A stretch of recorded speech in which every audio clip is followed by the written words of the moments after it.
ओवरव्यूज़ क्या होते हैं स्टॉक मार्केट की, कौन कौन सी चीज़ें हमें सीखनी होती है सबसे पहले तो, कि ओवरव्यू ऑफ स्टॉक मार्केट की स्टॉक मार्केट होता क्या है। सबसे पहले वो चीज़ें सारी स्टॉक मार्केट में आती हैं, चाहे वो डिजिटली फॉर्म में हो या फिर फिज़िकली फॉर्म में हो, वो सारी की सारी स्टॉक मार्केट में आ जाती हैं। जैसे कि डिजिटल फॉर्म में हमने कोई चीज़ ख़रीदी मोबाइल से और मोबाइल से ही बेच दिया, या फिर क्या बोलते हैं कि फ़िज़िकल फॉर्म में जैसे कोई भी कपड़ा वगैरह ख़रीदा या फिर कुछ भी ख़रीदा, कम में ख़रीद के और ज़्यादा में बेचना।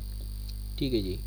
जो बाहर की दुनिया में हम करते हैं वही मोबाइल की दुनिया में होती है, वो डिजिटल फॉर्म में होता है। जो बड़े बड़े लोग करते हैं उसको स्टॉक मार्केट कहते हैं, बस कुछ अलग नहीं होता, सेम टू सेम वही होता है। यहाँ भी ख़रीदना है, वहाँ भी ख़रीद के बेचना है। ठीक है। वर्ड डिफरेंस क्या है स्टॉक मार्केट में और इंटरनेशनल एक्सचेंज में, कि इंटरनेशनल जो एक्सचेंज होते हैं, जो इंटरनेशनल जिसको फॉरेक्स बोलते हैं, वो 24 घंटे चलता है, मतलब 24 आवर्स रनिंग में रहती है। और इंडियन मार्केट जो होता है वो इंडियन मार्केट चलता है सिर्फ और सिर्फ वही 10:30 बजे से ओपन होगा और 3:30 बजे क्लोज़ हो जाता है। और यही मोस्टली ऑफिस का टाइम होता है कि 10 बजे से लेके 6 बजे तक। तो ज़्यादातर लोग जो ऑफिस वाले हैं वो फिर इंडियन मार्केट में नहीं कर पाते हैं, स्टॉक मार्केट नहीं कर पाते हैं। और जो क्या बोलते हैं कि फॉरेनर्स होते हैं वो अक्सर स्टॉक मार्केट ही करते हैं, क्योंकि वहाँ पे क्या है ना कि 24 घंटे चल रहा है, तो वो ऑफिस से आके 1-2 घंटे इसमें भी दे देते हैं, 2-4 घंटे रात में दे दिए उन्होंने, तो उससे भी उनकी साइड इनकम, एक पैसिव इनकम जनरेट होती रहती है।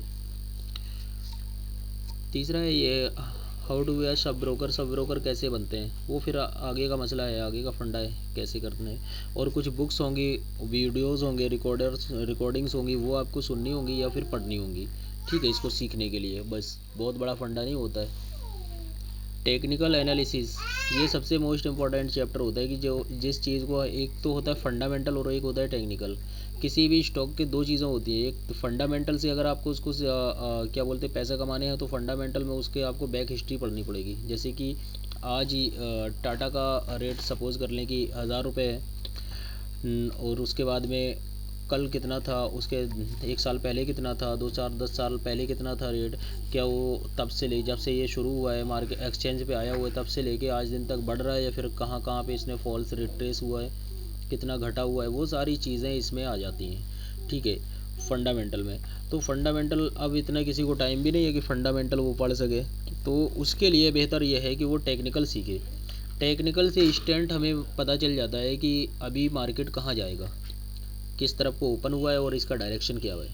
ठीक है, तो टेक्निकल एनालिसिस में क्या क्या आते हैं। टेक्निकल एनालिसिस में एक तो टेक्निकल जितनी भी इंडिकेटर्स हो गए, सॉफ्टवेयर्स हो गए, जिनको हम अप्लाई करके और ट्रेंड डिफाइन करते हैं, तो वो सारे टेक्निकल एनालिसिस में आते हैं। टेक्निकल एनालिसिस में एक ये भी है कि कैंडल्स क्या होते हैं, अभी मैं बताऊंगा आपको कैंडल्स क्या होते हैं। उसके बाद में ट्रेंड्स क्या हैं और ट्रेंड्स कितने टाइप के होते हैं, चार्ट्स कितने टाइप के होते हैं, चार्ट्स होते क्या हैं, ये सारी चीज़ें टेक्निकल एनालिसिस में आ जाती हैं। दूसरे टेक्निकल एनालिसिस के ही ये होते हैं सॉफ्टवेयर्स होते हैं कुछ, जैसे ऑस्किलेटर्स हैं। ऑस्किलेटर्स में लैगिंग इंडिकेटर और लीडिंग इंडिकेटर, कौन से लैग करते हैं और कौन से लीड करते हैं ट्रेंड को, यानी मार्केट को। ट्रेंड्स क्या होते हैं और मूविंग एवरेजेस क्या होती हैं, अब इनका थोड़ा डिस्क्रिप्शन आ जाता है। जो ऑस्किलेटर्स इंडिकेटर्स होते हैं ये टेक्निकल एनालिसिस का ही एक पार्ट है। जैसे यहाँ पर अभी देखेंगे ना ऑस्किलेटर्स, इसमें लैगिंग और लीडिंग दोनों इंडिकेटर्स यहाँ पे हैं। जो ऑस्किलेटर्स हैं वो सारे के सारे इसमें लैगिंग भी हैं, लीडिंग भी है। जैसे रिलेटिव स्ट्रेंथ इंडेक्स, वैसे हमें पता नहीं चलेगा, कोई भी चार्ट जैसे देखते हैं, सपोज़ करें कि जैसे ये चार्ट अभी हम ओपन करते हैं, तो ये चार्ट जब ओपन हो जाएगा तो अभी इसको देखते हैं कि मार्केट किस तरफ जाना है, मार्केट का डायरेक्शन क्या है, तो वो हमें पता नहीं चल पाता है। लेकिन जब हम अपने कोई भी सॉफ्टवेयर्स या इंडिकेटर्स अप्लाई करते हैं उस मार्केट पर, तो वो हमको एक डायरेक्शन दे देते हैं, बता देते हैं, थोड़ी हेल्प मिल जाती है उनसे कि अब मार्केट इस वे में जाएगी ही जाएगी, ये वो अप ट्रेंड में जाए, ऊपर जाए या फिर नीचे जाए, वो किधर भी जाए, ये सारी चीज़ें डिफाइन कर देते हैं। जैसे ये रिलेटिव स्ट्रेंथ इंडेक्स है, स्टोकेस्टिक्स है, लारी विलियम परसेंट आर है, moving average, convergence divergence, average true range, commodity channels index, momentum, moving average, oscillators, ये जितने भी इंडिकेटर्स हैं, ये 7-8 इंडिकेटर्स, इसमें से कोई 2-4 भी हम सीख लेते हैं अगर, तो वो 2-4 ही हमारे लाइफ में प्रॉफिट जनरेट करके देते रहते हैं। और इंशाल्लाह मैं तो सारे के सारे बता दूंगा। इसके बाद में ट्रेंड्स में आ जाते हैं। ट्रेंड्स में कुछ इसको बोलते हैं ADX बोलते हैं, जिसको ये एवरेज डायरेक्शनल मोमेंटम इंडेक्स से। बॉलिंगर बैंड है, इसके बाद में पैराबोलिक सार, और एक ये जैपनीज़ नाम है और जापान वालों ने ही बनाया हुआ है। ये बहुत मोस्ट इम्पॉर्टेंट सॉफ्टवेयर होता है। इसको अगर सिर्फ और सिर्फ कोई बंदा इसको ही सीख लेता है, नीचे वाले को, इसका नाम है इचिमोको किंको हियो, तो अगर इसको ही सीख लेता है तो इससे भी अच्छा खासा प्रॉफिट जनरेट हो जाता है। सिर्फ इसको ये पूरा एक सिस्टम है, और ये 26 कैंडल पहले, यानी कि 26 दिन पहले से बता देता है कि मार्केट का मोमेंटम किस तरफ जाने वाला है। इसके बाद में फिर आता है मूविंग एवरेज। कुछ मूविंग एवरेजेस होती हैं, जैसे price cross 1 to single SMA, double SMA cross 1, triple SMA cross 1 और मल्टीपल SMA क्रॉस 1। कि अभी ये चीज़ समझ नहीं आएगी कि ये SMA क्या है। मूविंग एवरेज मतलब हिंदी में होता है जिसको हम बोलते हैं औसत चाल। जैसे 10 बंदे दौड़ रहे हैं, किसी की स्पीड 40, कोई 40 की स्पीड से दौड़ रहा है, कोई 35 की स्पीड से दौड़ रहा है, और कोई 10 की स्पीड से दौड़ रहा है, और कोई 20 की स्पीड से दौड़ रहा है। तो इनका सभी का मूविंग एवरेज अगर निकाला जाएगा तो सबको हम पहले एडिशनल कर देंगे, और उसके बाद में जितने बंदे भी हैं उनसे डिवाइड कर देंगे, वही तो औसत चाल निकल कर आएगी ना। उसी तरीके से चार्ट में भी हम इस तरीके से इसकी औसत चाल निकालते हैं कि अभी औसत चाल कितनी चल रही है। जैसे ये चार्ट है, देखेंगे आप, इसमें छोटे छोटे से ये कैंडल्स बन रहे हैं, एक ग्रीन कलर के होंगे और रेड कलर के। ये जो दो कैंडल्स बन रहे हैं ग्रीन और रेड, इन्हीं को मिल के इस दोनों कैंडल्स, जब ये बहुत सारे कैंडल्स एक चार्ट पे अप्लाई होते हैं, उसी को मार्केट कहते हैं। अभी इसका डायरेक्शन क्या होता है कि डायरेक्शन देखिए, ये यहाँ से देखेंगे, अगर यहाँ से लेके यहाँ तक, तो ये अप साइड डायरेक्शन है क्योंकि नीचे से ऊपर जा रहा है। और एक चीज़ और इसमें होती है कि जब ग्रीन कैंडल्स की क्वांटिटी ज़्यादा होती है तो वहाँ पे ये सिनेरियो ऊपर जाएगा, अप साइड में जाएगा। देखिए आप, जहाँ जहाँ ग्रीन कैंडल्स ज़्यादा होंगे वहाँ पे अप साइड में जा रहा होगा, और जहाँ पे रेड कैंडल्स ज़्यादा होंगे वो डाउन साइड में आ रहा होगा। तो पता ये चला कि जब रेड कैंडल्स होते हैं वो मार्केट को नीचे लेकर आते हैं, और ग्रीन कैंडल्स होते हैं वो एक पुश करते हैं मार्केट को ऊपर अप साइड में। तो वो अब मैं आपको आगे बताऊंगा कैसे करना होता है इसमें ट्रेडिंग वगैरह। अभी तो मैं सिर्फ एक ओवरव्यूज़ बता रहा हूँ कि किस तरीके से समझना होता है शुरुआत में ये। इसके बाद में आता है न्यूज़ ट्रेडिंग बहुत सारे लोग सिर्फ घरों में टीवी लगा के देखते हैं कि भाई अभी क्या न्यूज़ आई हुई है, ओनली न्यूज़ ट्रेडिंग देखते हैं। तो न्यूज़ ट्रेडिंग भी एक पूरा ये अपने आप में एक कॉन्सेप्ट है। कुछ न्यूज़ ट्रेडिंग अगर करना चाहेंगे तो न्यूज़ ट्रेडिंग का पूरा ये कॉन्सेप्ट आपको बताया जाएगा। व्हाट इज़ न्यूज़ ट्रेडिंग, क्या है न्यूज़ ट्रेडिंग, ठीक है। न्यूज़ ट्रेडिंग में किस टाइप के अकाउंट की ज़रूरत होती है, और न्यूज़ ट्रेडिंग में लिवरेज कितनी होती है कि हम मार्केट से कितना उधार ले सकते हैं अपने अकाउंट में, तो वो हमारे न्यूज़ ट्रेडिंग में सूटेबल रहेगा। और उसके बाद में न्यूज़ ट्रेडिंग के क्या एडवांटेजेस होते हैं और डिसएडवांटेजेस होते हैं, वो सारी चीज़ें न्यूज़ ट्रेडिंग। हालांकि जब करते हैं तो न्यूज़ ट्रेडिंग हमें एक हफ्ते पहले से पता चल जाती है कि मार्केट में अभी इस जैसे 8:10 पर और 5 सेकंड पर इतने एक मोमेंटम आने वाला है, एक मूवमेंट आने वाली है मार्केट में, वो अप साइड में जाएगी या डाउन साइड में जाएगी, उसका सारा का सारा एक सिनेरियो निकाला जाएगा। इसके बाद में आता है न्यूज़ ट्रेडिंग के बाद में बेस्ट पेयर ऑफ फॉरेक्स, कि इंटरनेशनल मार्केट के सबसे बेस्ट पेयर्स कौन कौन से, किस पर हम ट्रेडिंग करें। जैसे इंडियन मार्केट में टाटा हो गया, उसके बाद में HP हो गई, उसके बाद में बहुत सारे अलग हो गए, निफ्टी 50 हो गई, ये इंडियन के स्टॉक हैं। बैंक निफ्टी हो गया। उसी तरीके से ये इंटरनेशनल मार्केट के भी कुछ स्टॉक्स होते हैं, वो ये हैं कि जैसे यूरो USD, यूरोप की करेंसी USD के साथ में है। GBP USD, great Britain pound, England की करेंसी है ये। USD JPY, यानी कि USD का मतलब होता है डॉलर के साथ में सभी का कंपेयर होगा जितनी भी करेंसीज होंगी। और ये जैपनीज़ येन, जापान की करेंसी है ये। इसी के तरीके से ये सारे अदर कंट्रीज़ की करेंसी होती हैं। और सबसे नीचे जो XAU USD है, ये गोल्ड होता है। इसका इंटरनेशनल मार्केट में जो रेट चलता है वही फिर इंडियन मार्केट में अदर कंट्रीज़ में उसी के डिस्ट्रीब्यूशन से रेट अलग अलग किए जाते हैं, लेकिन इंटरनेशनल मार्केट में इसी का रेट देखा जाएगा यहाँ से। ट्रेडिंग टाइम फ्रेम कितना होना चाहिए, क्या टाइम फ्रेम पे बेहतर रहता है। लॉन्ग टर्म में कौन जो ट्रेडिंग करते हैं उनके लिए क्या टाइम फ्रेम होना चाहिए, मिड टर्म में करते हैं, शॉर्ट टर्म में, वेरी शॉर्ट टर्म, माइनर, इसके बाद में इंट्राडे, इनमें क्या क्या टाइम फ्रेम रहेगा और कितनी क्वांटिटी होनी चाहिए, वो सारी चीज़ें यहाँ पे आ जाएंगी।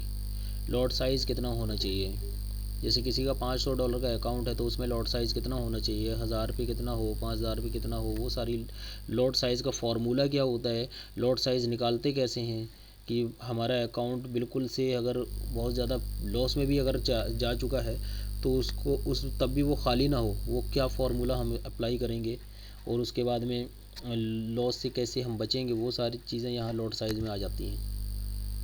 ट्रेंड रिवर्सल कैंडल्स, कुछ ऐसी कैंडल्स बनती हैं जिसके जो डायग्राम्स होते हैं वो हेमर के तरीके से होते हैं। इन्वर्टेड हेमर हो गया, डोजी हो गया, ड्रैगन फ्लाई हो गया, उसके बाद में और वो ये सारी कैंडल्स के नाम हैं। ये कब बनती हैं, कैसे बनती हैं, जब जहाँ पर ये बन जाती हैं वहाँ से ट्रेंड रिवर्सल हो जाता है।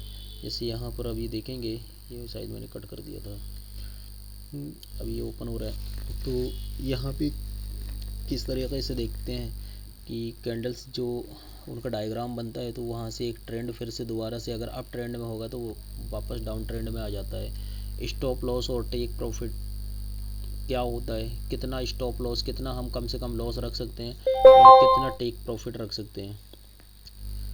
देखिए मैंने बताया था ना कि जैसे ये कैंडल बन रही है, ये वाली कैंडल, ये हेमर है, ये वाले एक हथौड़े का काम करती है, ये हथौड़े जैसी शक्ल में है, ये वाली रेड कैंडल है। अभी मार्केट जा रही थी अप साइड में, यहाँ से यहाँ तक मार्केट का जो डायरेक्शन था वो अप साइड में था। जब ये हेमर बना ना यहाँ पर तो हेमर ने पूरा डायरेक्शन को चेंज कर दिया, मार्केट को नीचे गिरा दिया। इसी तरीके से जितने भी ये डायग्राम्स होते हैं वो सारे के सारे हमारे काम के होते हैं।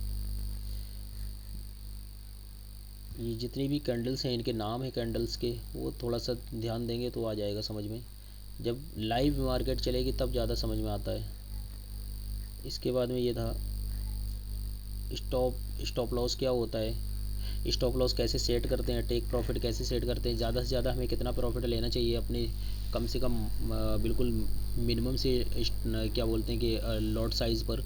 उसके बाद में स्टॉप लॉस एक इंडिकेटर होता है पैराबोलिक सार के थ्रू कैसे लगाएंगे। उसके बाद में टेक प्रॉफिट इस चीको स्पैन के थ्रू कितना हम अचीव करेंगे। इसके बाद में आता है वॉल्फ वेव पैटर्न्स कब बनते हैं और उनकी पोजीशंस क्या होती हैं। ये एक थ्योरेटिकल होता है, थोड़ा सा अगर समझेंगे तो समझ लेंगे, नहीं तो मैं नहीं समझता इसकी ज़्यादा ज़रूरत पड़ती है।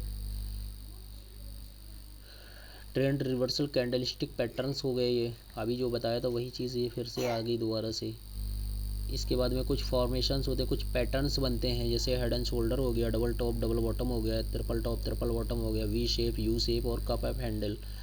ये कैसे बनते हैं, जिस जिस जगह ये चीज़ें बनती हैं वहाँ से मार्केट फ़ौरन रिवर्स आ जाता है।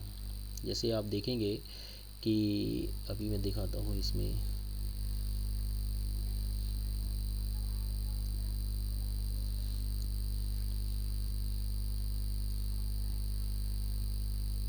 ये वी शेप बन रहा है और वी शेप जब बनता है ना, ये देखिए आप, ये यू शेप भी कह सकते हैं, ये वी शेप है ये इसको। अब ये वी शेप बन गया है, वी शेप पूरा बन के कंप्लीट हुआ। इसके बाद में फ़ौरन मार्केट ने एक बहुत बड़ा रिट्रेस किया अपने आप में, फ़ौरन फॉल हो गई मार्केट, उसी जगह पर वापस आ गई। ठीक है, इसी तरीके से ये फॉर्मेशंस जो होते हैं, ये जैसे हेड एंड शोल्डर्स होता है, जैसे एक सर और दो हेड बनेंगे, उसमें दो शोल्डर बनेंगे और एक हेड बनेगा। ट्रिपल टॉप बनाएगा, ट्रिपल बॉटम बनाएगा। ये जब आएगा लाइव में तो मैं आपको कंटिन्यू दिखाऊंगा करके। उसके बाद में कुछ चार्ट पैटर्न्स होते हैं, जैसे फ्लैग हो गया, वेज, पेनेंट्स, ट्रायंगल्स, डायमंड्स। ये भी जब बनते हैं तब भी मार्केट में अच्छा खासा टारगेट हिट हो जाता है। जैसे अभी दिखाता हूँ मैं,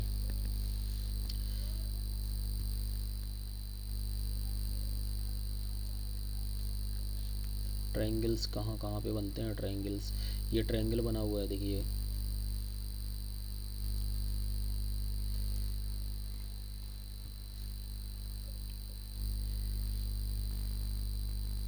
है ना, ये ट्रायंगल बना हुआ है एक।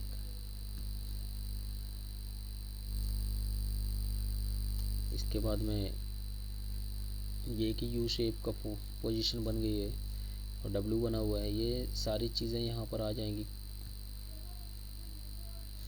और जब लाइव में सीखते हैं तब तो और ज़्यादा बेहतर समझ आता है डायमंड कहाँ पर है,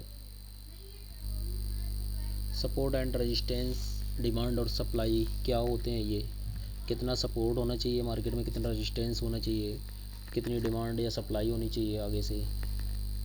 ये थ्योरी होती है, ये कोई काम की नहीं होती ज़्यादा।